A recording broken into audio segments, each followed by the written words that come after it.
Bonjour, je m'appelle Laetitia Villeneuve, je suis conseillère en politique au bureau du conseil privé et une recrue du programme de recrutement de leaders en politique de 2017. Je suis ici pour vous parler du programme de recrutement de leaders en politique et plus spécifiquement de notre campagne 2021-2022 qui est sur le point d'ouvrir en novembre 2021. Et je suis ici pour ce faire avec mon collègue Philippe. Bonjour, je suis Philippe Roseberry, je suis agent d'investissement principal au ministère de l'Innovation, de la Science et du Développement économique, aussi une ancienne recrue du RLP, année 2017. La fonction publique fédérale est constamment à la recherche de nouveaux talents, d'expérience et d'expertise.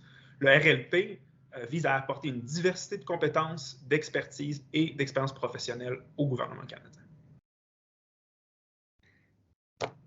Donc, aujourd'hui, on va vous faire un petit survol du programme, du processus de recrutement aussi pour que vous puissiez voir si ça correspond à votre profil puis vos aspirations de carrière. Mais tout d'abord, juste un aperçu rapide. Pourquoi rejoindre la fonction publique fédérale? Donc, comme vous pouvez le voir, c'est vraiment un moyen de bénéficier d'une immense flexibilité tout au long de votre carrière. Il y a une immense demande pour des talents en politique publique, mais dans une variété de champs et de disciplines en ce moment. Donc, par exemple, pour aider à développer des solutions pour faire face au changement climatique, en matière de santé publique ou de reprise économique, en technologie émergente, politique étrangère, sécurité nationale, peu importe votre champ d'intérêt ou d'expertise ou un champ où vous aimeriez contribuer en matière de politique publique, c'est certain qu'il y a une série d'opportunités qui s'offrent à vous dans divers ministères et organisations aussi au gouvernement. Il y a énormément d'occasions de développement puis de croissance professionnelle. Donc, c'est un environnement très dynamique, puis où il y a beaucoup de mobilité à l'interne. Donc, c'est vraiment possible d'aller contribuer à un nouveau champ d'expertise ou à un nouveau champ de politique publique au fil de votre carrière. Puis, vous pouvez élargir vos compétences comme ça, puis vos connaissances aussi. Puis, le Canada est vraiment classé comme un des meilleurs pays où vivre ou travailler dans plusieurs palmarès. La même chose pour sa fonction publique qui est considérée comme très efficace au niveau international. Puis, bien que la majorité des postes soient situés à Ottawa, surtout à un certain niveau dans le développement des politiques, il y a des possibilités de travailler dans différentes régions du pays. Surtout avec la pandémie, ça a créé une période de transition. Donc, on va voir de quoi ça a l'air, les opportunités, alors qu'on se développe un peu en mode hybride. Donc, c'est à confirmer, mais il y a de la flexibilité là, pour des emplois à l'extérieur de la région de la capitale nationale. Alors, brièvement, qu'est-ce que le RLP? C'est un programme de recrutement annuel qui est vraiment un programme phare du gouvernement du Canada. Sa spécificité, c'est vraiment de recruter des Canadiens et Canadiennes accomplis qui ont l'énergie, les connaissances, le potentiel pour devenir des leaders en politique dans la fonction publique fédérale.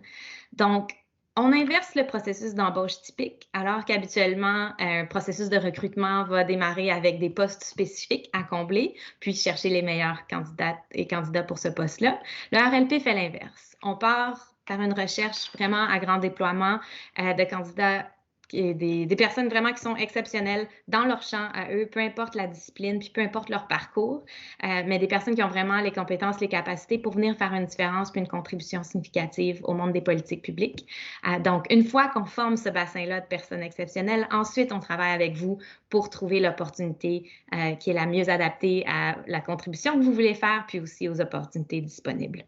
Donc, le programme place les recrues du programme dans des postes permanents à temps plein, et puis avec un niveau de départ qui reflète votre expérience, votre expertise préalable, donc de niveau intermédiaire à supérieur. Puis il y a de la flexibilité pour que ce soit à la grandeur du gouvernement au fond.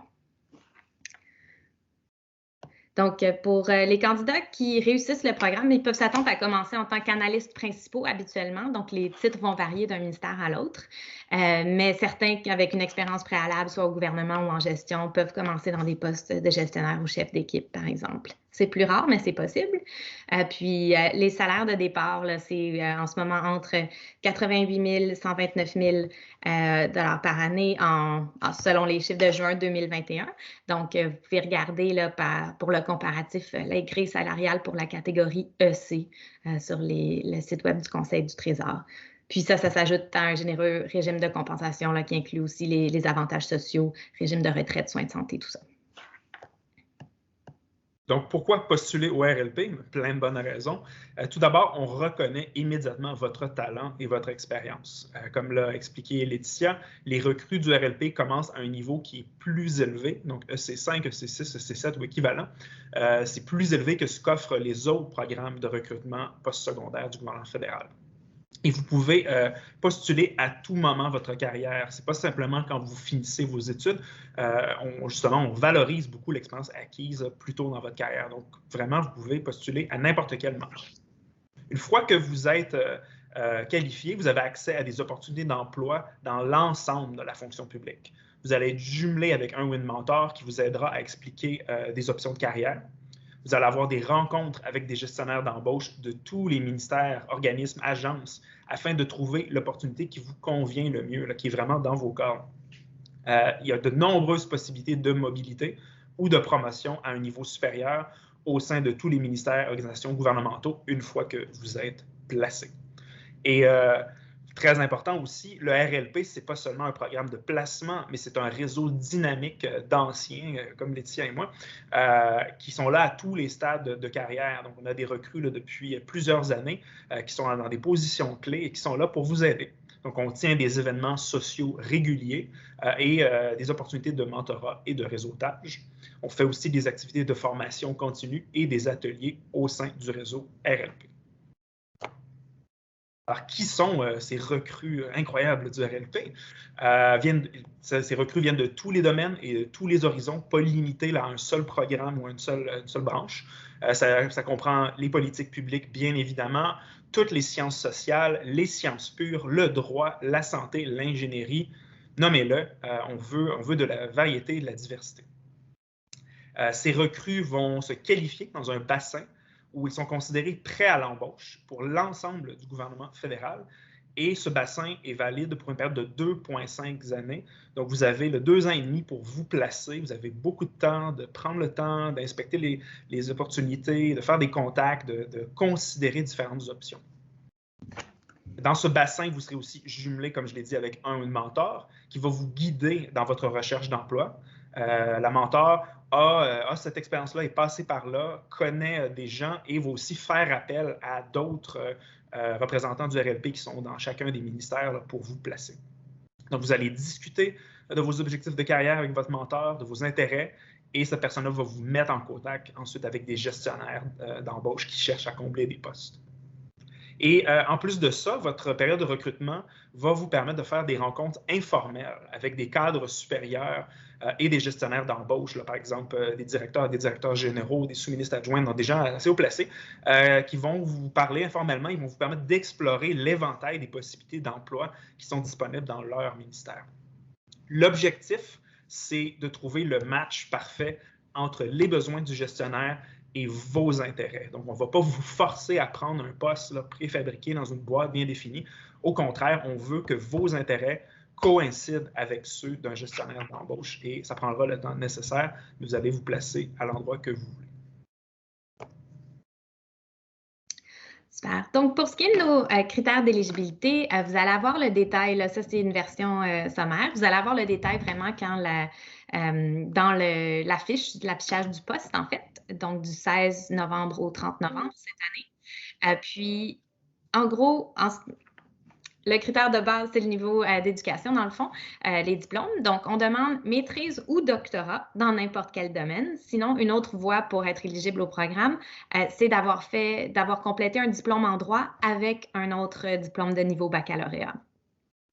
Ensuite, il y a 3 critères principaux ou 3, dans le fond, oui, c'est ça. Nos critères qu'on évalue là, sur votre candidature au tout début du processus. Donc, le premier, c'est l'expérience pertinente en matière de politique. Donc, le mot-clé ici, c'est que c'est de l'expérience pertinente. Donc, ça n'a pas besoin d'être une expérience en politique publique purement. Donc, pas besoin que ça ait été dans une expérience de travail au sein du gouvernement, par exemple, mais de l'expérience qui peut avoir été acquise dans n'importe quel milieu, mais qui est vraiment pertinente aux politiques publiques. Pour toutes ces questions-là, on vous demande vraiment dans votre candidature de nous expliquer, de nous détailler comment c'est pertinent aux politiques. Donc, vous avez l'espace pour pouvoir nous expliquer en quoi votre expérience va vous permettre de contribuer là aussi aux politiques publiques dans le futur.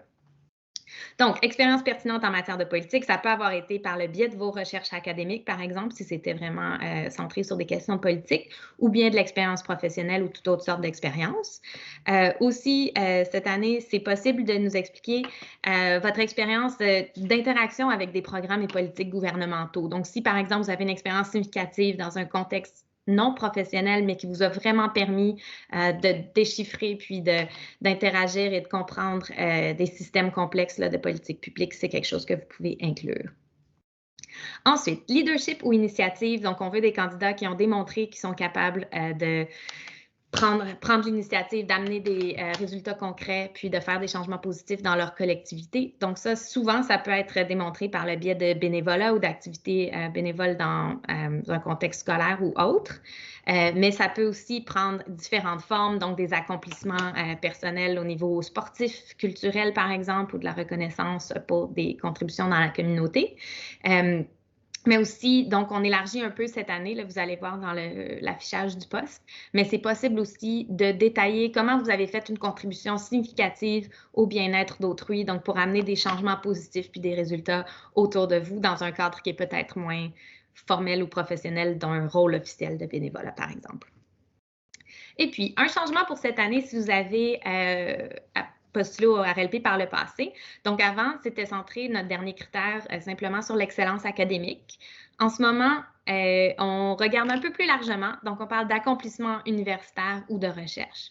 Donc, si vous avez un solide dossier d'excellence académique, c'est parfait. Vous êtes bienvenue, tout comme dans la mouture précédente du programme. Par contre, là, en ce moment, si vous n'avez pas nécessairement eu de bourse ou de subvention de recherche des grands conseils de recherche, vous pouvez aussi nous expliquer comment vous avez mené de la recherche de très haute qualité, que vous avez, dans le fond, qu'est-ce que vous avez accompli par la voie de vos projets de recherche dans différents contextes, puis comment cette recherche-là a été reconnue ou utilisée dans différents environnements ensuite. Donc, ça peut être dans l'industrie, par exemple, si vous avez des brevets, des innovations que vous avez développées. Ça peut être aussi de la recherche dans des contextes non académiques, donc des analyses, des rapports, des nouvelles technologies que vous avez pu développer, puis pour le bénéfice soit de l'industrie d'un point de vue commercial ou par des organismes pour des organismes à but non lucratif, des communautés autochtones, donc organisations publiques ou privées. Donc, dans le fond, ce qu'on recherche, c'est vraiment des gens qui ont démontré leur capacité à faire de la recherche de qualité, puis que cette recherche-là puisse ensuite avoir une certaine reconnaissance, puis un certain impact autour d'eux. Donc, par exemple, un consultant qui aurait rédigé des rapports avec un fort impact ou un journaliste qui a mené des enquêtes, qui a mené à des changements dans les politiques publiques, par exemple. Donc, on n'est pas contraint en termes d'exemples précis, mais on vous laisse toute la place pour nous démontrer comment vous rencontrez notre critère ici. Ensuite, pour ce qui est des connaissances et compétences que vous voyez dans la colonne de droite, donc ça, c'est les différentes compétences qui vont être évaluées aux autres stades du processus qu'on va vous présenter sous peu. Donc, on évalue des compétences comme pensée stratégique analytique, jugement, résolution de problèmes, votre communication écrite orale, créativité, innovation, relations interpersonnelles, tout ça. Alors, c'est important de noter aussi que le RLP est vraiment, comme la fonction publique là, en ce moment, il y a vraiment un engagement en faveur de la diversité et de l'inclusion. Donc, d'un côté, en matière d'équité, en matière d'emploi, on vous invite, c'est volontaire, c'est libre à vous, mais on vous invite fortement à compléter le formulaire d'auto-identification dans votre candidature. Donc, ça vous permet de nous indiquer si vous êtes une personne autochtone, une personne en situation de handicap, si vous êtes membre d'une minorité visible ou si vous vous identifiez comme femme. Donc, ça reste confidentiel. Vous pouvez vous identifier à plus qu'un groupe aussi, bien entendu. Puis, c'est des données qui nous aident à évaluer, à enlever les obstacles à l'emploi. Puis aussi, ça se pourrait, tel qu'indiqué dans l'affichage du poste, là, ça se pourrait qu'il y ait certaines opportunités qui offrent une préférence aux membres de certains groupes en équité en matière d'emploi.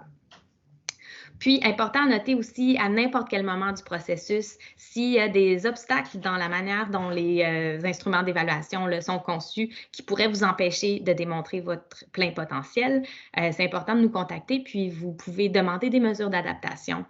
Donc, pour que vous ayez accès au même type d'évaluation sur la base des mêmes critères, mais dans un format ou avec les adaptations nécessaires, au fond, à votre situation. Donc, ça peut être fait à n'importe quel moment dans le processus. Cela dit, on vous encourage toujours à nous contacter le plus tôt possible pour pouvoir en discuter. Vous allez voir le courriel pour ça là, dans l'affichage du poste, en fait. Et donc, la période de mise en candidature, donc cette année, pour favoriser, encourager les candidatures de candidats et candidates autochtones, il va y avoir une deuxième fenêtre. Donc, pour tous les candidats, l'affichage de poste est ouvert du 16 au 30 novembre. Donc, vous pouvez poser votre candidature dans les 2 dernières semaines de novembre. Puis ensuite, pour les candidats et candidates qui s'identifient comme autochtones, il va y avoir une deuxième période de mise en candidature, donc du début décembre jusqu'à la fin février 2022. Les personnes autochtones peuvent décider de postuler à l'une ou l'autre, donc vous n'avez pas deux opportunités de soumettre des candidatures différentes. C'est vraiment, on applique une fois dans le cadre de la campagne 2021-2022, mais vous pouvez décider dans quelle fenêtre. Puis les critères d'évaluation à ce moment-là vont être les mêmes pour les 2 périodes. C'est une période, dans le fond, supplémentaire qui est offerte. Alors, je vais dire quelques mots maintenant sur le processus d'évaluation du RLP lui-même. Donc, la campagne sera lancée très, très bientôt, mardi le 16 novembre, et va jusqu'au 30 novembre 2021. Notez aussi là, que la période spécifique pour les candidatures autochtones, elle, va de décembre 2021 à février 2022. Donc, il y a 4 grandes étapes principales. Je vais me concentrer sur la première, là, qui est quand même l'application, donc la présentation des demandes, qui commence, comme je l'ai dit, le 16 novembre. Donc, finalement, lors de la présentation de votre demande, on vous demande de répondre en ligne à certaines questions. On a déjà parlé des critères, donc ces questions font référence aux critères de présélection. Et vous allez donc remplir le plus possible, donner le plus d'informations possible, le plus clair sur chacune de ces questions-là. On va aussi vous demander de charger votre curriculum vitae à cette demande-là, mais il ne va servir là, que comme information et comme appui. C'est vraiment la réponse aux questions que l'on demande qui est le principal outil d'examen pour la présélection. Donc, soyez le plus détaillé possible, répondez de manière directe aux questions. C'est important et c'est ça qui va vous permettre de passer l'étape de la présélection. Donc, juste pour rapidement le répéter, on l'a dit, on va vous questionner sur vos exigences en matière d'éducation, si vous avez le diplôme approprié. Ensuite, sur votre expérience en matière de politique publique. Toujours important de nous spécifier en quoi votre expérience est pertinente aux politiques publiques. On va aussi vous questionner sur le leadership et l'initiative et finalement vos réalisations universitaires ou en recherche. À la suite de cette période-là, qui va se passer là, de décembre à janvier, nous, les gens du RLP, allons regarder vos candidatures à cette étape de présélection. Ceux qui vont passer l'étape de la présélection recevront un courriel et ensuite vont être invités à faire un examen écrit. Qui va se passer à l'hiver 2022. C'est un travail écrit qui doit être réalisé dans un nombre de jours déterminé, qui vous sera spécifié dans un message. Et c'est là pour évaluer la communication écrite ainsi que vos compétences analytiques. Donc, il y a des petits changements là, chaque année sur le type d'examen en question, mais on va vraiment évaluer là, votre capacité à communiquer puis à analyser un enjeu de politique publique là, qui serait typique pour un analyste des politiques. Une fois que l'examen écrit est fait, ceux qui réussissent finalement à cette étape passent ensuite au printemps 2022 aux fameuses entrevues du RLP. Il s'agit d'un entretien avec un panel généralement de 3 personnes qui inclut des cadres supérieurs et d'anciennes recrues du RLP.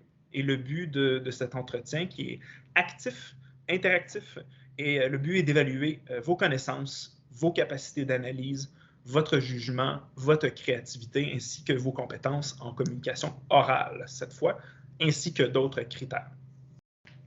Finalement, ceux qui passeront cette étape avec succès, la dernière étape qui prend place à l'été 2022 est la vérification des références. Donc, vous serez invité à nous fournir des références et on va ensuite vérifier ces références et leurs avis sur vos compétences en matière de relations interpersonnelles, de valeurs et d'éthique, leadership et initiative. Si vous réussissez cette étape, vous serez considéré comme qualifié et placé au bassin du RLP. Donc, vous souhaitez postuler, allez-y, on vous invite. Vous trouverez toute l'information nécessaire sur notre site, le recrutement des leaders en politique, sur le site du gouvernement du Canada. Vous allez aussi nous voir sur Twitter, notre profil LinkedIn. Vous allez aussi avoir accès aux webinaires et aux questions fréquentes du RLP. On a bientôt nos présentations du RLP sont disponibles sur un canal YouTube. Et finalement, vous avez toujours la possibilité d'écrire à la Commission de la fonction publique à l'adresse que vous voyez ci-dessous. Donc, plusieurs canaux d'information. On vous encourage vraiment à aller voir notre site Internet qui va vous fournir tous les détails précis et qui va vous fournir le lien pour postuler. Super, merci Philippe. Et quelques petites notes en terminant. Donc, comme vous allez le voir là, sur l'affichage du poste, il y a une préférence qui est donnée aux vétérans, puis ensuite aux citoyens canadiens et résidents permanents. Donc, ça, c'est nouveau dans la campagne de cette année aussi. Donc, citoyens et résidents permanents canadiens sont traités dans le même ordre de priorité. Puis aussi, une petite note qui est importante à mentionner quand même. Donc, le programme RLP est très compétitif. Donc, on reçoit environ, dans les dernières années, là, ça a été 3000 demandes environ par année. Donc, on a à peu près 10% des candidats qui passent à l'étape suivante de l'examen écrit. Puis ensuite, 1 à 2% là, qui se qualifient dans le programme. Donc, il ne faut pas s'étonner si peut-être vous n'êtes pas... vous n'êtes pas sélectionné ou peut-être pas à votre première tentative non plus, mais ça vaut la peine par contre. On cherche une diversité de profils, de parcours, d'expérience et d'expertise. Donc, ça vaut vraiment la peine là, de regarder si vous êtes intéressé puis de tenter votre chance. Puis, une dernière note pour ceux qui vont préparer une candidature pour le programme, c'est vraiment important d'expliquer clairement comment vous rencontrez nos différents critères, puis comment vous avez accompli les expériences là, que l'on recherche. Donc, c'est vraiment à vous de nous le démontrer par le biais des questions de présélection dans le formulaire de candidature. Vous allez voir, c'est assez clair, il y a beaucoup de détails puis d'exemples qui sont fournis, mais vraiment, on s'attend à plus qu'un copier-coller du CV, là, par exemple. On se fie vraiment à vous pour nous démontrer l'étendue de votre potentiel puis de vos expériences passées. Mais si vous regardez le formulaire, vous avez des questions, n'hésitez pas à vous joindre à nous pour des webinaires où on va pouvoir répondre à vos questions en direct. Donc, en espérant que cette présentation ait été utile, on vous souhaite bon succès dans votre recherche de la prochaine opportunité.